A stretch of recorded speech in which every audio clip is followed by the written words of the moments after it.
Welcome to a special episode of Cranston Spectacular. You won't regret watching this one.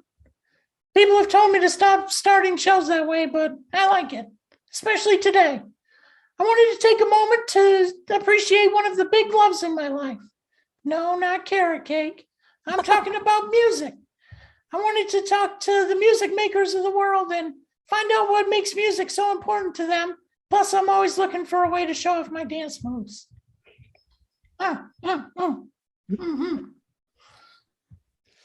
Oh, okay. Well, anyway, I have a musician with me today. So without further ado, let's talk to my special guest, Trisha Mason. Welcome, Trisha. Hi, Cranston. How are you? I'm doing awesome. I'm having a pretty good day here. So thank you so much for joining me on this Zoom call and talking to me about music. Thank you for having me. All right. So I have a list of questions that I would like to ask you, if that's okay. Absolutely. And, I'm ready to get down to business. I call it bunny business. You rascally rabbit. All right. Excellent. So question number one. Why don't you tell us a few things about yourself? A few things about myself. Well, Cranston, I'm a mom. I'm a musician. I'm a wannabe aspiring artist. I'm a believer in environmental conservation and cleaning up our act. I am pretty spiritual. I'm very sensitive. And my nickname for my dad growing up was Muppet. So it's only fitting I'm sitting here talking to you. Oh, perfect. Yeah. All right. I know a lot of Muppets. Good. Yeah, they don't call me though. No. Well. All right, question number two. Why is music so special to you? Well, from somebody who works a little bit in the medical field here and there, I have experienced music as very therapeutic and healing. It's an escape. It's something that kind of gives flight to the imagination. It heals broken hearts. And it just kind of keeps moving you forward no matter what stage of life you're in.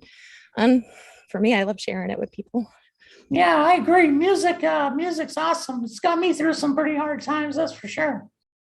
Yeah. COVID is hard on all of us, isn't it? Yeah, but we'll always have music. Indeed, we will. All right, so question number three.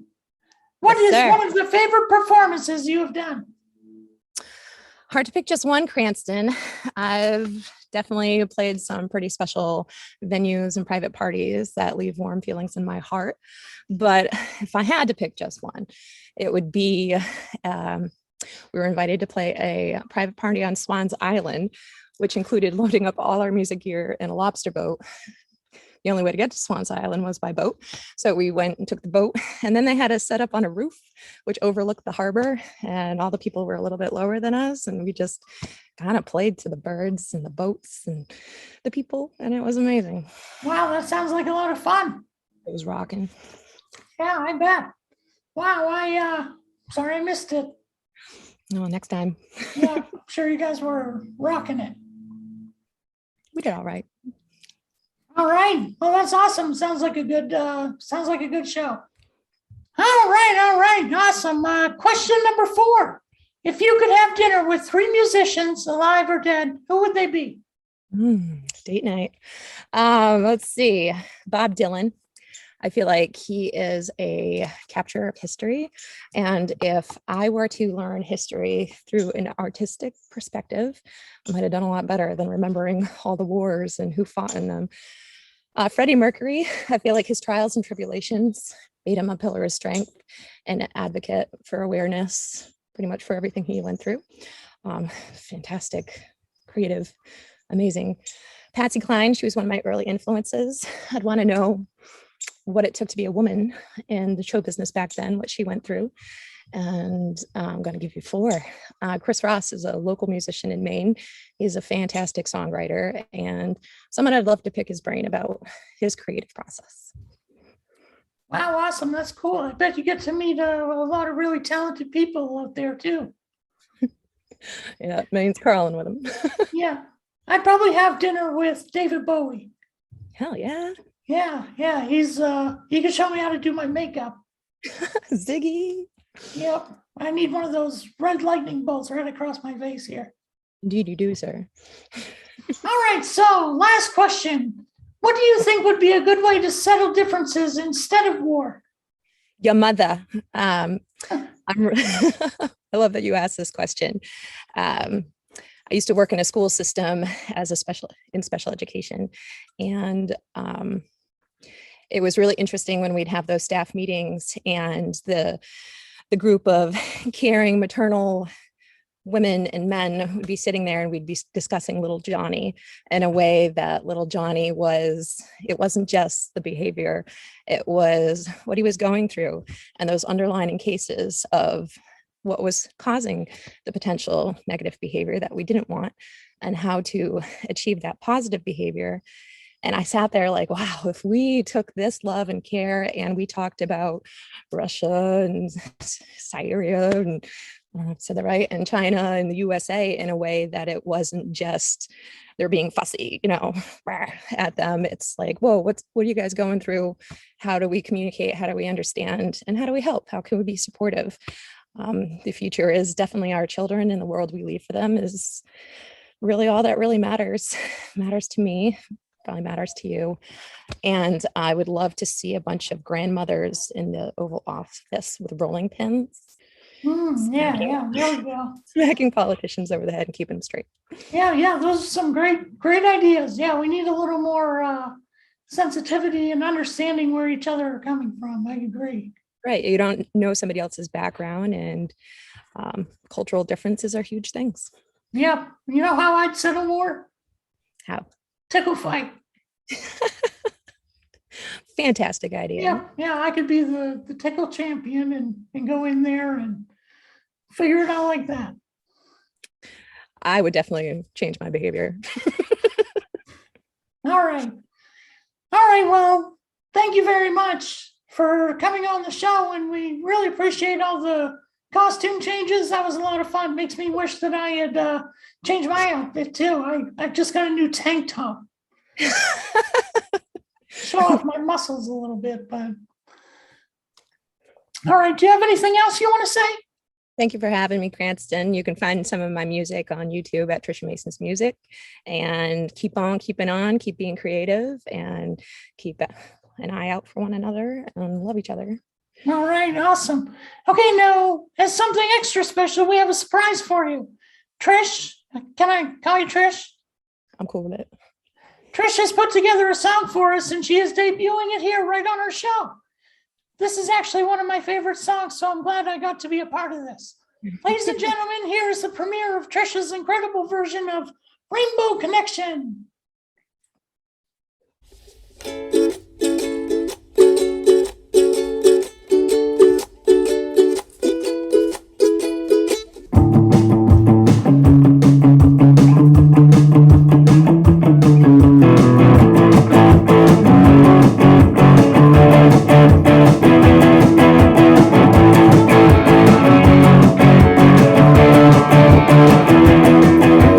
Why are there so many songs about rainbows?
All right, that was a fantastic video.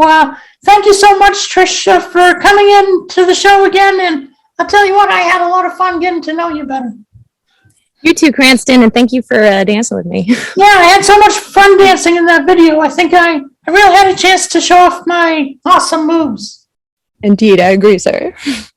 All right, so it was great getting to know you better, and I hope to see you singing on stage in the future. Carpe diem, sir. All right. Thanks for watching, everyone, and make sure to look for our next interview when we talk to another Maine musician, and maybe you can see even more of my dance moves. Or by maybe, I mean definitely. Bye, everyone. Bye.